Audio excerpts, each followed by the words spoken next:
Family dinners at my parents' house follow a script. My mother overcooks the chicken. My father asks about work in a tone that suggests comparison. My brother arrives slightly late, as if his presence is an event. I go because not going would become its own accusation. That night, nothing felt unusual at first.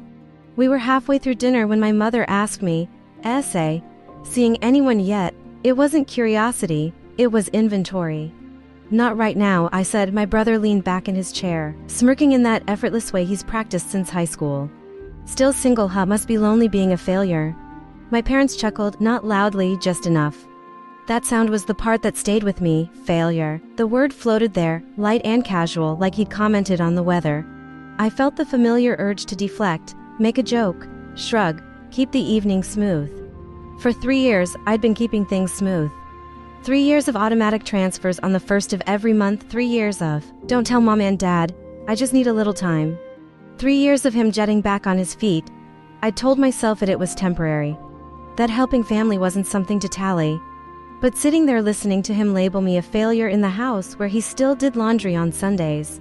Something shifted. I didn't feel angry, I felt tired, so I smiled. Not tightly, not dramatically, just enough to interrupt the rhythm of the table. Funny, I said, picking up my water glass, coming from a guy whose rent I've paid for 3 years. The air changed immediately. My brother's smirk didn't drop all at once. It hesitated, like it wasn't sure whether this was part of the joke. My mother frowned. What? I kept my tone even. I've been covering his apartment since 2023. It was supposed to be a few months. My father looked at my brother. Is that true? My brother laughed, but it was thinner now. It's not like that. It was just a loan. $36,000 in loans, I said gently. That's what it adds up to. Silence. I hadn't planned to mention numbers, but once they were out, they anchored the room.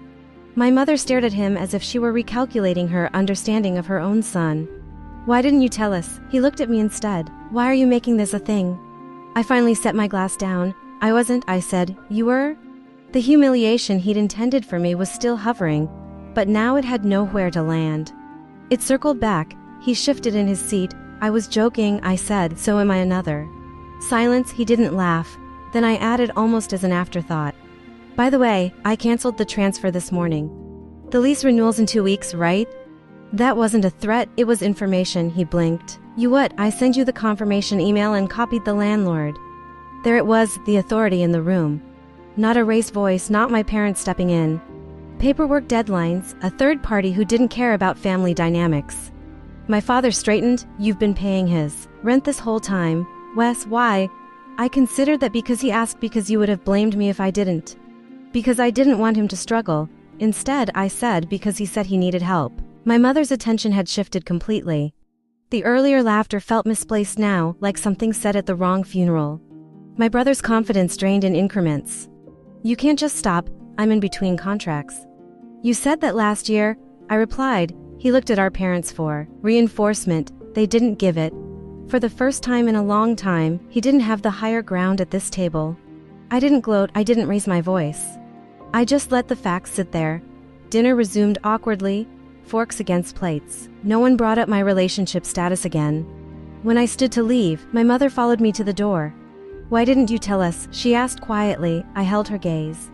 Because every time I tried to talk about pressure or burnout, it became a comparison. She didn't argue.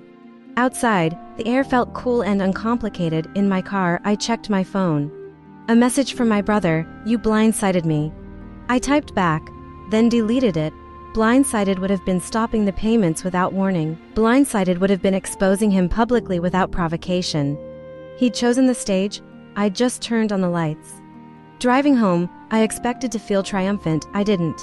I felt lighter and slightly guilty and strangely calm. For years, I thought, keeping quiet made me the bigger person, that absorbing the joke, covering the cost, maintaining the illusion of his independence was kindness.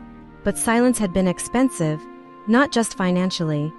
At the next family dinner 2 weeks later, no one mentioned my dating life. My brother was quieter. My parents asked him practical questions about work, about rent, in a tone I recognized from years directed at me. The hierarchy hadn't exploded, it had adjusted. No applause, no apology, just a new understanding. I was no longer the easiest target.